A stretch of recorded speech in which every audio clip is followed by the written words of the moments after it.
जय माता दी दोस्तों, स्वागत है आपका हमारे YouTube चैनल पर। आज मैं आपको इस वीडियो में बुधवार के दिन सुनी जाने वाली व्रत कथा सुनाऊंगी। इस पौराणिक कथा के अनुसार समतापुर नगर में मधुसूदन नामक एक व्यक्ति रहता था। वह बहुत धनवान था। मधुसूदन का विवाह बलरामपुर नगर की सुंदर लड़की संगीता से हुआ था। एक बार मधुसूदन अपनी पत्नी को लेने बुधवार के दिन बलरामपुर गया। मधुसूदन ने पत्नी के माता पिता से संगीता को विदा कराने के लिए कहा। माता पिता बोले, बेटा आज बुधवार है, बुधवार को किसी भी शुभ कार्य के लिए यात्रा नहीं करते। लेकिन मधुसूदन नहीं माना। उसने ऐसी शुभ अशुभ की बातों को न मानने की बात कही। दोनों ने बैलगाड़ी से यात्रा प्रारंभ कर दी। 2 कोस की यात्रा के बाद उसकी गाड़ी का एक पहिया टूट गया। वहां से दोनों ने पैदल ही यात्रा शुरू की।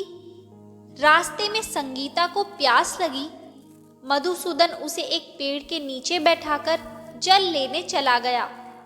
थोड़ी देर बाद जब मधुसूदन कहीं से जल लेकर वापस आया तो वह बुरी तरह हैरान हो उठा, क्योंकि उसकी पत्नी के पास उसकी ही शक्ल सूरत का एक दूसरा व्यक्ति बैठा था।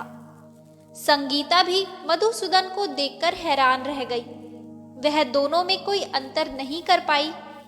मधुसूदन ने उस व्यक्ति से पूछा, तुम कौन हो और मेरी पत्नी के पास क्यों बैठे हो?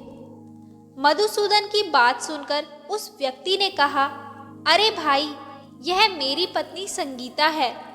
मैं अपनी पत्नी को ससुराल से विदा कराकर लाया हूँ। लेकिन तुम कौन हो जो मुझसे ऐसा प्रश्न कर रहे हो? मधुसूदन ने कहा, तुम जरूर कोई चोर या ठग हो। यह मेरी पत्नी संगीता है। मैं इसे पेड़ के नीचे बैठाकर जल लेने गया था। इस पर उस व्यक्ति ने कहा, अरे भाई, झूठ तो तुम बोल रहे हो। संगीता को प्यास लगने पर जल लेने तो मैं गया था। मैंने तो जल लाकर अपनी पत्नी को पिला भी दिया है। अब तुम चुपचाप यहाँ से चलते बनो, नहीं तो किसी सिपाही को बुलाकर तुम्हें पकड़वा दूंगा। दोनों एक दूसरे से लड़ने लगे। उन्हें लड़ते देख बहुत से लोग वहां एकत्र हो गए। नगर के कुछ सिपाही भी वहां आ गए। सिपाही उन दोनों को पकड़कर राजा के पास ले गए। सारी कहानी सुनकर राजा भी कोई निर्णय नहीं कर पाया। संगीता भी उन दोनों में से अपने वास्तविक पति को नहीं पहचान पा रही थी। राजा ने दोनों को कारागार में डाल देने के लिए कहा। राजा के फैसले पर असली मधुसूदन भयभीत हो उठा। तभी आकाशवाणी हुई, मधुसूदन, तूने संगीता के माता पिता की बात नहीं मानी और बुधवार के दिन अपनी ससुराल से प्रस्थान किया। यह सब भगवान बुधदेव के प्रकोप से हो रहा है। मधुसूदन ने भगवान बुधदेव से प्रार्थना की कि हे भगवान बुधदेव, मुझे क्षमा कर दीजिए। मुझसे बहुत बड़ी गलती हुई।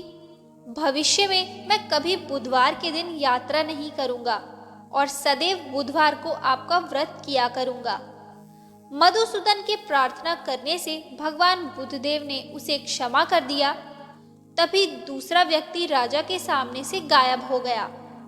राजा और दूसरे लोग इस चमत्कार को देख हैरान हो गए। भगवान बुधदेव की इस अनुकंपा से राजा ने मधुसूदन और उसकी पत्नी को सम्मान पूर्वक विदा किया। कुछ दूर चलने पर रास्ते में उन्हें बैलगाड़ी मिल गई। बैलगाड़ी का टूटा हुआ पहिया भी जुड़ा हुआ था। दोनों उसमें बैठकर समतापुर की ओर चल दिए। मधुसूदन और उसकी पत्नी संगीता दोनों बुधवार को व्रत करते हुए आनंद पूर्वक जीवन यापन करने लगे। इस तरह भगवान बुधदेव की कृपा से उनके यहाँ खुशियां बरसने लगी। इस तरह जो स्त्री पुरुष विधिवत बुधवार का व्रत करके व्रत कथा सुनते हैं, भगवान बुधदेव उनके सभी कष्ट दूर करते हैं। तो दोस्तों, ये थी बुधवार के दिन सुनी जाने वाली व्रत कथा। आपको ये कथा कैसी लगी हमें कमेंट करके ज़रूर बताएं। हमारी आगे की सभी वीडियोस को देखने के लिए हमारे चैनल को सब्सक्राइब करें और शेयर करना ना भूलें।